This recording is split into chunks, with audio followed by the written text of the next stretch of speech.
DILEC in 2018. So they define tourism as temporary, short-term movement. Can I have my next slide? Short-term movement of people to destination outside the places where they normally live and work, and their activities during their stay at these destinations. However, they caution that all tourism should have some travel, but not all travel is tourism. For this reason, tourism has often been associated with the social sciences. But I think this definition of tourism is pre-pandemic, since during this new normal, or the now normal as we call it, tourism does not necessarily mean actual or physical travel, since we are developing or maybe have already developed what we call virtual tourism. Advancing tourism development and its sustainability majorly rests on existing and emerging scientific and technological innovations that surround it. STI serves as both the object and destination of tourism, as well as its catalyst to improve itself, or tourism itself.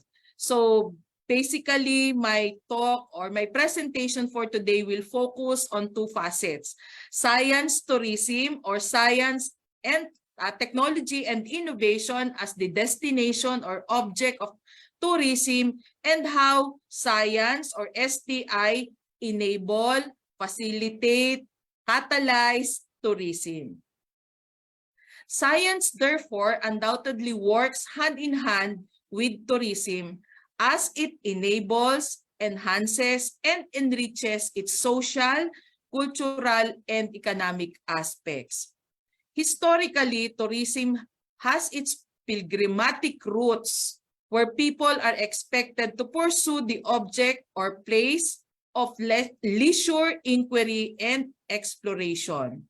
So at this point, let me segue on how DOST, or what is the role of DOST, science, technology, and innovation, in science tourism and science for tourism.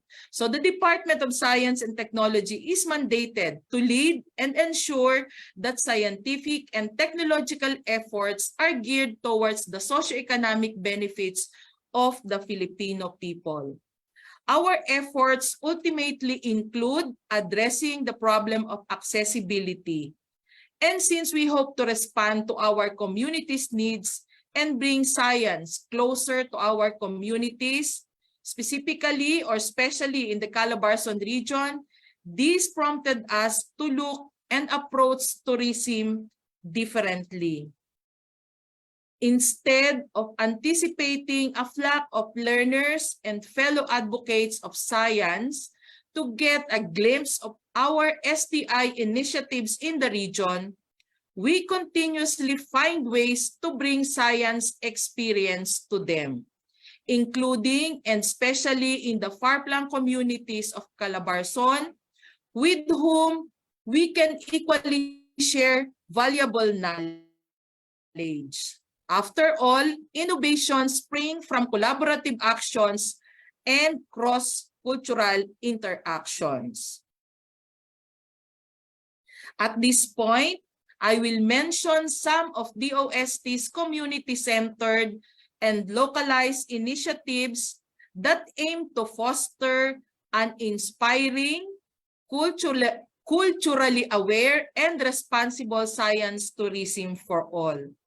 So first on our list is the Grassroots Innovation for Inclusive Development, or what we call GRIND program of DOST, which is a pioneering program that aims to empower marginalized communities by developing and strengthening its grassroots innovations. The GRIND program is also about learning and supporting the diverse and innovative ideas of communities to initiate and sustain their own development. We also have collaborated with the Philippine Foundation for Science and Technology, or PFST, and the Department of Education or DepEd on traveling exhibitions where the sets of interactive exhibits on basic science concepts and processes reach our children who cannot access and visit these due to geographical limitations. For instance, our DOST Rizal showcased the Mobile Science Centrum, a traveling exhibition of the Philippine Science Centrum or the Philippine Science Centrum, the first interactive science centrum museum in the country. It offers a selection of interactive hands-on exhibits that promote a better grasp of science and technology concepts aligned with DepEd's K-12 program. DOST-Calabarzon also established its mini science centrum for our island municipalities in Polillo and Alabat in Quezon Province last May 2022. We have started that program project, but it's still ongoing, and hopefully this year we would be able to officially open this mini science centrum in these two municipalities in Quezon Province. DOST has also started its initiative towards virtual tourism through creation of Virtual Science Centrum, which soon will be available in different parts of the country, offline and online. This is how determined we are to inspire our young learners and to ignite their interest in science, technology, engineering, and mathematics. In the same vein, I also would like to mention the DOST Science Education Institute or DOST-SEI New Lab. It is a BUS, a mobile learning facility dedicated to our STEM students as it tours around the country, equipped with interactive computer screens, internet connectivity, bundled with applications and software, instrument and tools. So this is the DOST version of the mobile bus e-learning that was shown earlier dun sa ating pong ABP ng LSPU. So very similar yung concept, but siguro ang difference lang dito is yung DOST-SEI New Lab tours around the country, while yung sa ating LSPU ay localized tayo dito sa ating Laguna province. But again, I would like to congratulate LSPU for that very good initiative in reaching out students and enhancing yung learning platform, lalo na doon sa mga schools, sa mga communities within the Laguna province na hindi sila nakaka-access doon sa mga information, especially when it comes doon sa when it is related doon sa when the information or yung ating mga resources ay available sa ating net. So tourism plays a significant role in our realization of the 2030 agenda for sustainable development goals. By placing STI at its core, we can make tourism an economic powerhouse, not just in the region, but in the whole country. And this is the part of science or STI for tourism as a catalyst, enabler, facilitator of tourism. Science in tourism or science for tourism goes beyond knowledge sharing and must also extend to product development, product or service development. As a response to this, the DOST, through its regional and provincial offices, provides science and technology interventions and assistance to the key drivers of our economy. And that is, or they are our micro, small, and medium-sized enterprises. Through the Small Enterprise and Technology Upgrading Program, or what is known as SETUP, and the Grants in Aid Community-Based Project, or the GIA-CBP, DOST is able to support our SNT-based enterprises to develop their products and enhance their operation.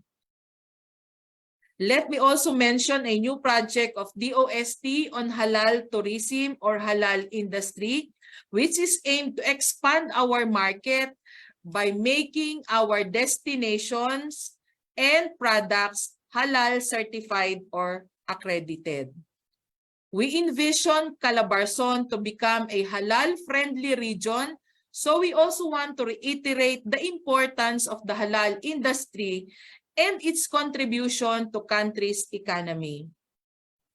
DOST extends assistance to our food service and manufacturers in establishing the halal assurance system, especially in acquiring halal certification for products and halal accreditation for hotels and restaurants.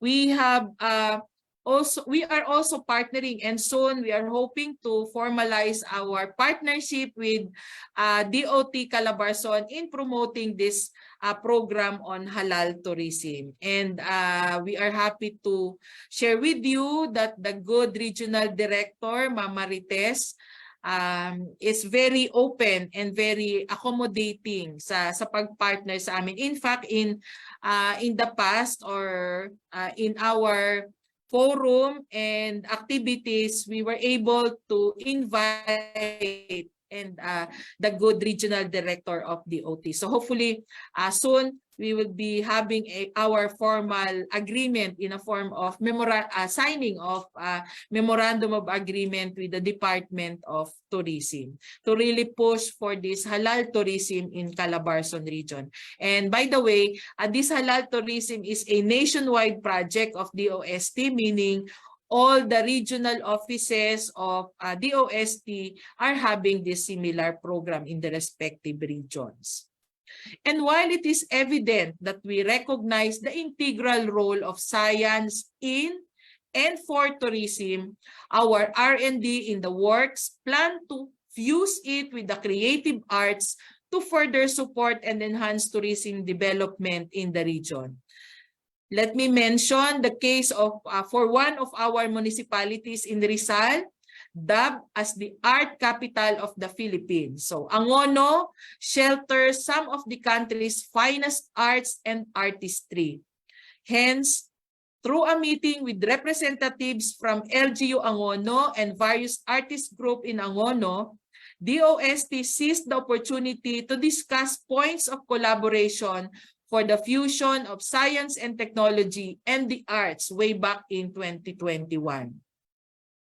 With this initiative and through the collaboration with other DOST agencies such as the Science and Technology Information Institute or DOST-STII, the Philippine Textile Research Institute or the DOST-PTRI, and the National Research Council of the Philippines or the DOST-NRCP, DOST-Calabarzon hopes to cater the arts sector by developing SNT projects that will boost their industry in the country, in the region, or in the country. So, isa po doon, so just to contextualize of what happened during that May 2021 meeting. So, several projects, potential projects were discussed, and one of them, na natandaan ko, was the use of natural dyes as substitute to our colorants or dun sa mga